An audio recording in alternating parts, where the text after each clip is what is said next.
Today's work was a bit macabre as Nadia asked you to research various funereal?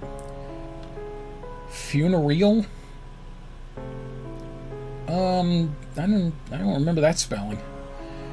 Customs from the world. Yeah. Well, he's used to being alone, and he's used to probably having to be guarded about everything he does, so I can understand it. Some were relatively straightforward, like cremation or burial, but others were a bit more fascinating, such as mummification or post-living cannibalism. However, now that you are done for the day, you are running a few errands after work. You come to a crosswalk and patiently wait for the sign to change from stop to go. Unknown voice. Caitlin. Did someone say something? You look around, but other than a few people walking up and down the street, you really don't see anyone. Don't go. Hands on your hips. Okay, this isn't funny, whoever you are. Once more, you don't notice anyone around you. Momentarily, the light changes color, indicating you can cross the street. You put one foot down and suddenly feel a hand clamp on your shoulder and nails dig into your flesh. About that time, a car rounds the corner at high speed, weaving back and forth. Wait! The driver honks angrily at you, but you manage to jump back on the curb. For a moment, you are unsure how you feel when an intense emotion rises up. One of anger, fear, or relief. Fear? Apparently, fear is a factor for us. Fear briefly floods through your body, and part of you wants to flee, maybe hide in a dark corner. Then you notice something. In situations like this, your heart should be beating a mile a minute, but there is only a dull, almost torpid beat. Nadia, are you alright? Do I need to call a doctor? I'm fine. I'm just trying to process what happened. It is a lot to take in. You nearly got hit by a car. What else is there? Nadia brushes a bit of dirt off your shoulder, and then a look of concern crosses her face as she gives your hand a squeeze. Are you sure you're alright? Your hand is awfully cold. You gingerly pull your hand back and give a slight smile. I had a big shock, but I'm fine, honest. If you say so. Still, if you need to take some time off. Shakes head. I swear that I'm fine. The driver of the car is going to give me a job. So I guess it was lucky for me that you were in the area. Yeah, it was luck. Or are you my guardian angel? I mean, you've now shown up a couple of different times when I needed you or was thinking of you. Happy coincidence, I promise you. Shame it was only a coincidence, or it could be a little creepy.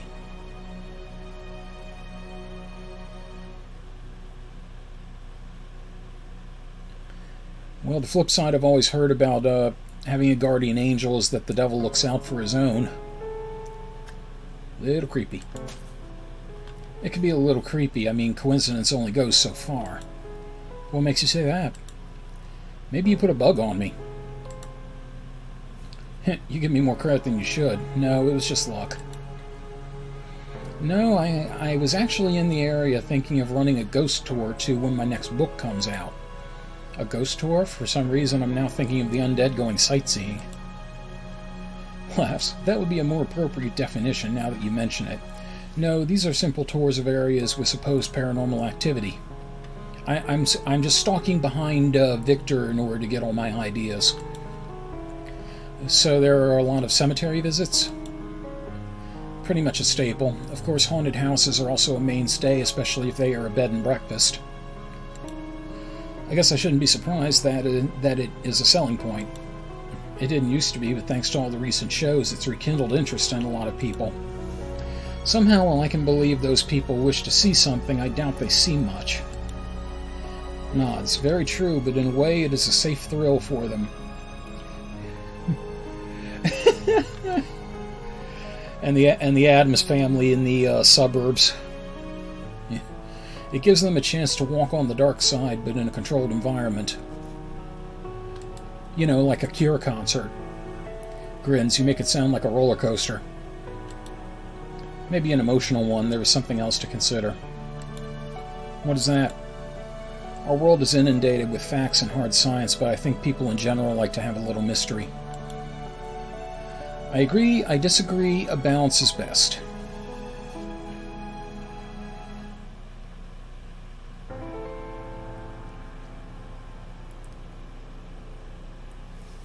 A balance. Oh, we aren't winning any brownie points with her, apparently. A balanced approach is the best. Going extremes on other end, well, you can get lost. Some would say that being in the middle is boring. Depends on who's on the bottom and top of you. It can be, but so can the far ends of things as well. Nadia looks at her watch and sighs. I'm afraid I have to get going. There are a couple more places I want to look at. Just beware speeding cars in the future. And I'm going to go get my wrist reset. It broke again.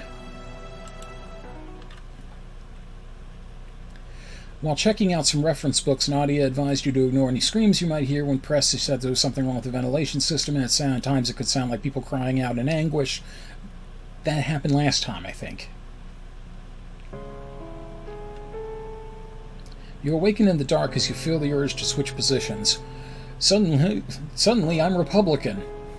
As much as you might prefer otherwise, the need to toss and turn is almost becoming second nature to you by this point. So you lie down in bed and just stare at the ceiling, wondering if tonight is going to be another sleepless night. Yeah, I feel you, sister. Maybe some warm tea will help me sleep. You try to sit up in bed, and after straining for what feels like an hour, you find yourself still lying on the mattress. Not now. You try to raise your head and find it just as still as the rest of your body. Gritting your teeth and closing your eyes, you will your left leg to move, but nothing happens. Sleep paralysis? Almost as soon as the thought enters your head, you feel a twitch in your left hand. Glancing toward it, you see that your appendage is aloft on its fingers. It slowly starts to move left and then right, your digits acting like legs. What the shit? It's not that. A loose, warm feeling then crawls up your left arm, and you find your hand now lying perfectly flat. Why is this happening to me? Also, what is this that's happening to you? I don't quite get it. As expected, silence fills the room, and then you feel a slight pain in your right leg. You peer downward, and you see that your knee is now up in the air, your leg partially bent. Much like before, you feel can feel the contraction and relaxation of your muscles, but it doesn't respond to your thoughts. Just as you're about to give up all control, your leg relaxes once more and is soon lying flat on the bed. You continue to stare at your limbs, but for now they are quiet. What isn't quiet is your stomach, for now you feel a discomfort in your belly. Your stomach gives another growl, interrupting your thoughts, and soon a pang of hunger suffuses your body. It feels like a growing hollowness in the center of your body, one which gnaws at the edges of your awareness in your body. Your body. This makes no sense. I had plenty to eat at dinner. Talking to yourself again. Your head turns of its own accord, and you are now staring out into the hallway. A shadow slowly creeps along the back wall and is heading into your room. Shit, I gotta get up. Only the shadow knows how. However, your body refuses to move at your dictates. This doesn't mean it is motionless, though. You feel your fingers starting to curl up as if they were claws. You slowly shift your position on the bed and find yourself staring at your doorway. A faint odor tickles your consciousness, a scent that you never noticed before. However, some part of you does seem to recognize it, for you find saliva starting to build up in your mouth. The feeling of emptiness increases, and you find yourself grinding your teeth. Finally, the shadowy figure emerges, and it is someone you've seen several times before. Hello. Judging from your reaction, you're really glad to see me. Victor seems a bit uncertain as to what to do. Taking a deep breath, which accentuates the movement of his abs, he presses forward. And at the same time, a dull ache suffuses your body, one for desire for the other person. However, this isn't a feeling born of love or even lust, but literal hunger. You feel a spot of wetness near your left hand. Looking down, you see your saliva spilling onto the bed.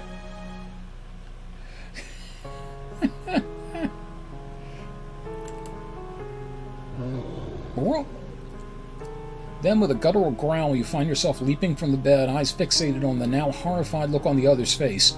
You close your eyes, awaiting the inevitable contact.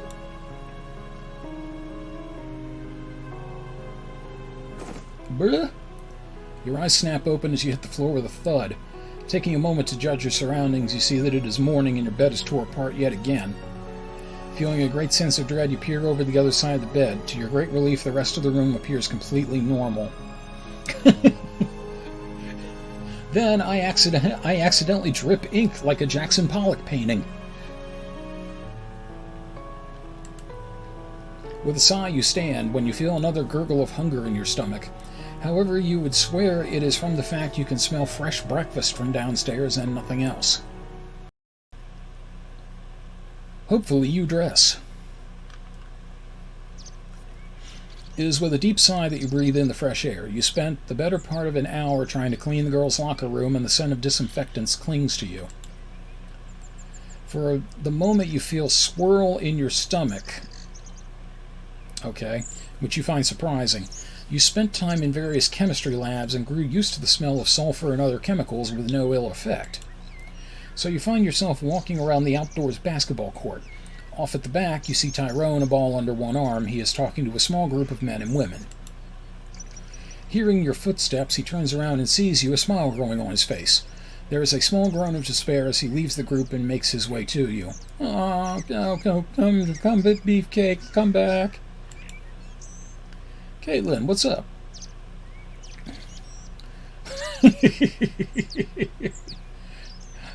I think he has my interests at heart, though I can't explain why.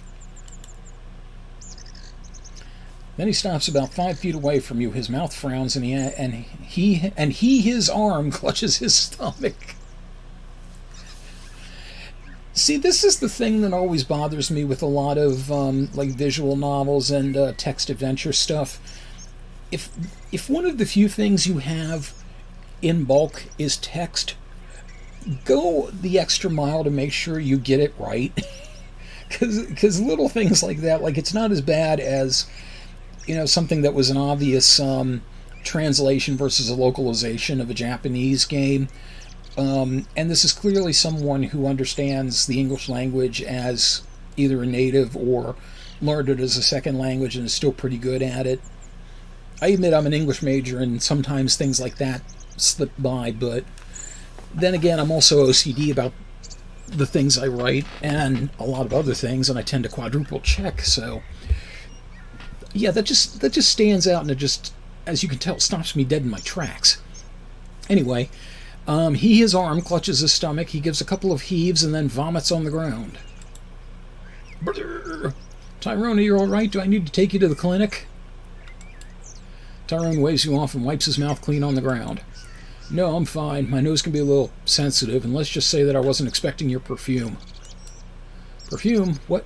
Oh, I was cleaning a locker room earlier. The cleaning chemicals were rather potent. Why do you think I am getting a bit of fresh air? Smiling weakly. I hope you don't take offense if I stand downwind of you, at least until the odor dissipates a bit more. Not a problem. So who are your friends?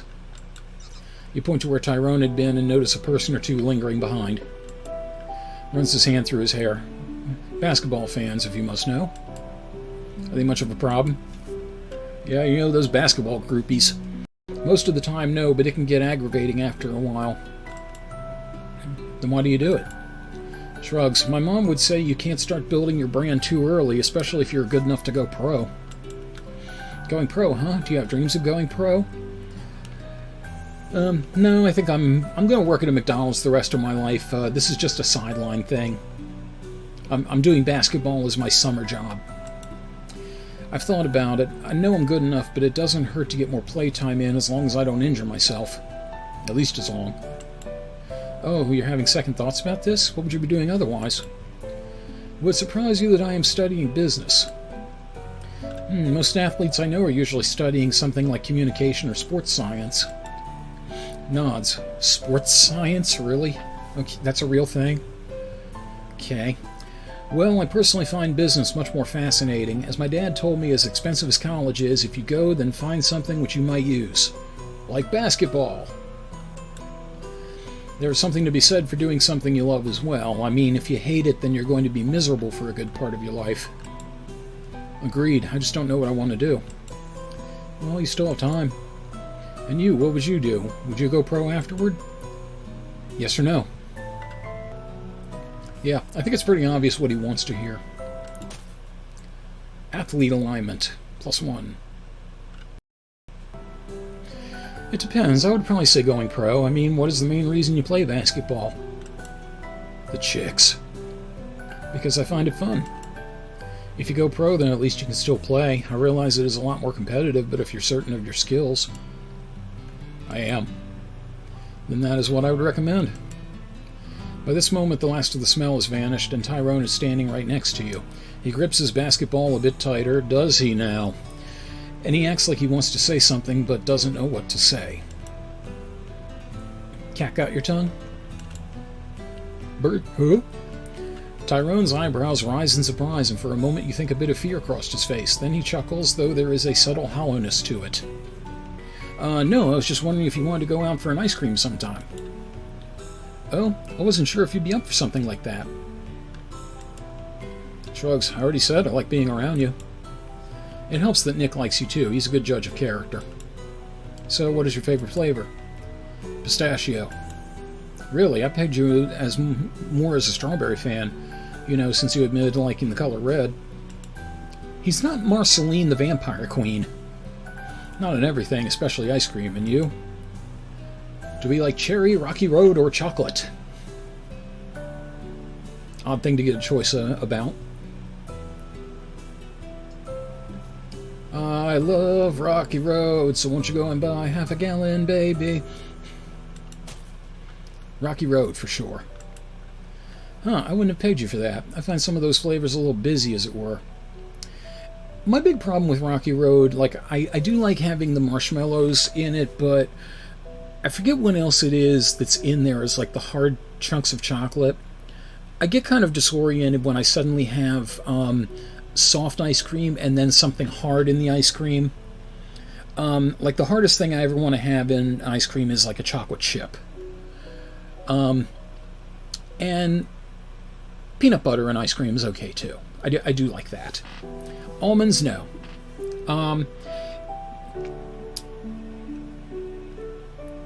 Actually, I will take it back. The one time that I don't mind something hard in ice cream is like a Snickers ice cream bar, where you have the peanuts, but you also have the vanilla ice cream and everything.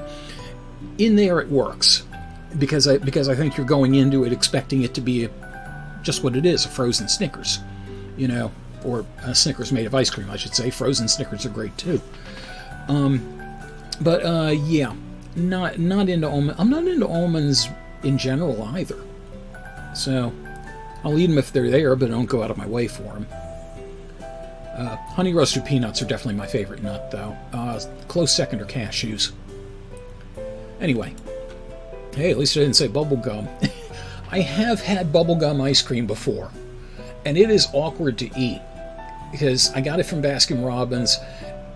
The ice cream tasted really good, but then there were the pieces of bubblegum in it, and I was trying to accumulate a big wad of bubblegum while I was eating, so basically, like, every time I found a piece of bubblegum, I was kind of like shuffling it off to the side of my mouth and, like, getting it, like, between my teeth and the side of my mouth, so like I could swallow the bubblegum ice cream without swallowing the bubblegum, and I just kept building it, and then after it was done I started chewing it, and a while, like, you know how bubblegum gets tough after a while, you know, since it was frozen.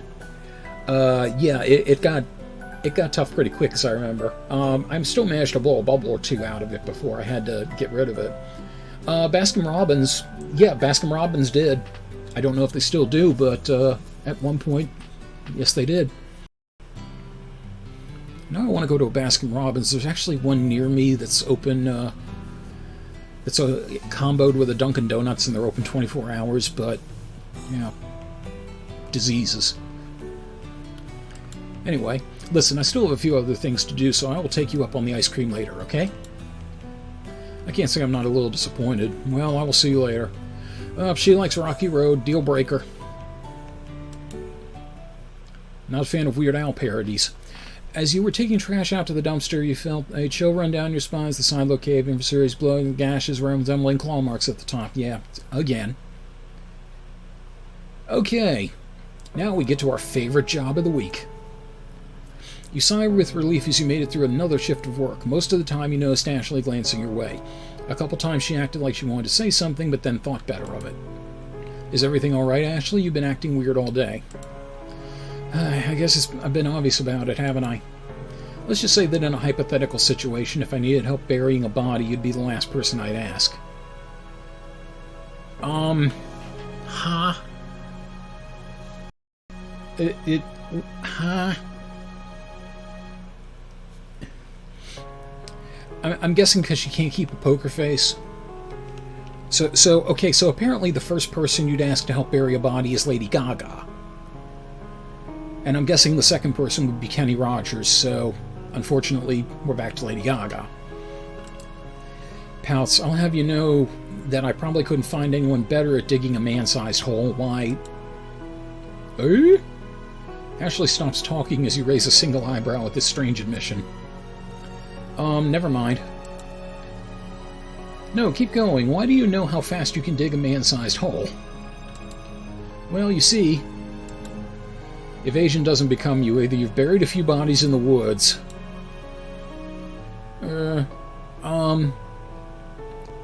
Okay, and, we thought, what's her name, Hazel? We thought she was creepy. Or you've practiced doing so. Whichever one it is, consider me intrigued as to find out why. You're going to keep pressing, aren't you? You give a slight nod and assent, an amused smile crossing your face. Yeah, tell me about the people you killed. Tell me about the people you killed. My last babysitting clients didn't pay me. Wait, so did the clients get buried, or the kids?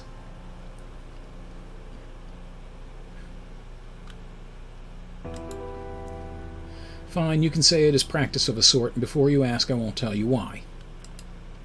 Every lady has to keep some secret... Caitlin, just fucking run. Idiot. Just like you, for example, you have the most interesting perfume. I'm not wearing perfume today. What do I smell like? That is a bit creepy. Yeah, nothing was mentioned about what she smells like. What does she smell like? Well, it's different from when you're asleep. I'm suddenly reminded of a George Carlin line. Anyone can have bad breath, but you can knock a buzzard off a shit wagon. Oh, what do I smell like then? There's an earthy overtone to it. Earthy? What do you mean? Mushrooms are often considered earthy, so is mud. You're saying you smell like mud packs and truffles? What the fuck? More on the dirt side, maybe with a tad of mushroom thrown in. How? Okay. I don't know what's scarier, the fact that you can pick that up at that distance and recognize it. No, that you can pick that up at that distance, or the fact that you've apparently smelled that so much that you recognize it instantly. Oh, I can use some help grave digging. Do you need another job? This isn't some roundabout way to get me involved on mud wrestling night, is it? No, it isn't. Please don't take this the wrong way, but are you feeling alright? If this is about the situation last week, no, it isn't. I mean, if you broke a table, it wouldn't take that much more to break your stepdad. I would never do anything like that. You nearly did. You'd be surprised what people can accomplish when they get angry. You make it sound like I'm some kind of monster. He was in no danger, I swear it. But that odor, the odor has me concerned. But the odor that has me concerned, well, I noticed it last week as well. And you're just now thinking to say something? Whoop.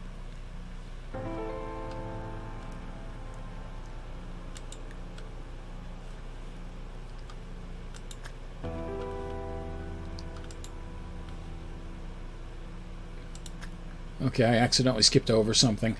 Damn it.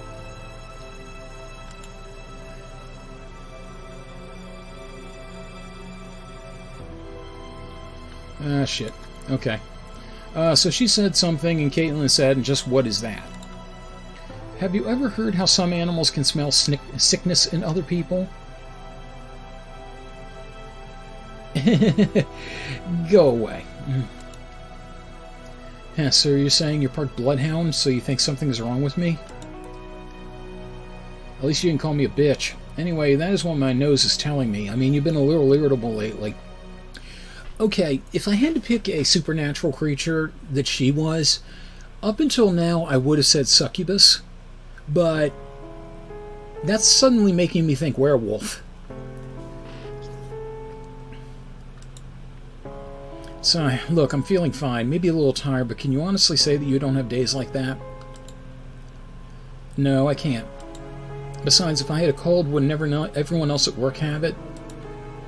If you so much as had a sniffle, I would have sent you home to rest for a few days. There you go. Not to change the subject, but I have a question for you. What is it?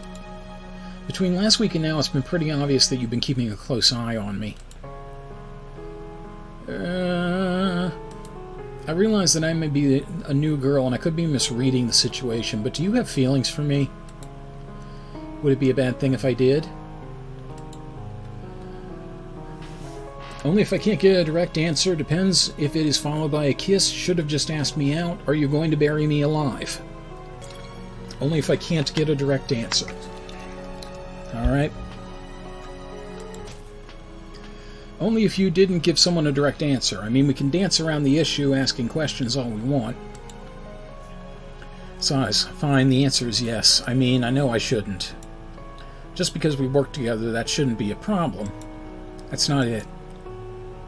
Is it the babysitter thing? Maybe I think it adds a touch of spice to things.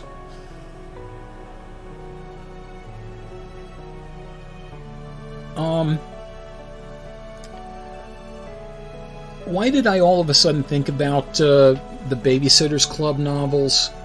And no, I'm not finishing that thought. The two of you walk side by side in silence for a few minutes before Ashley sneaks a kiss onto your cheek. A little something to remember me by. I'll see you later, Dirt Girl.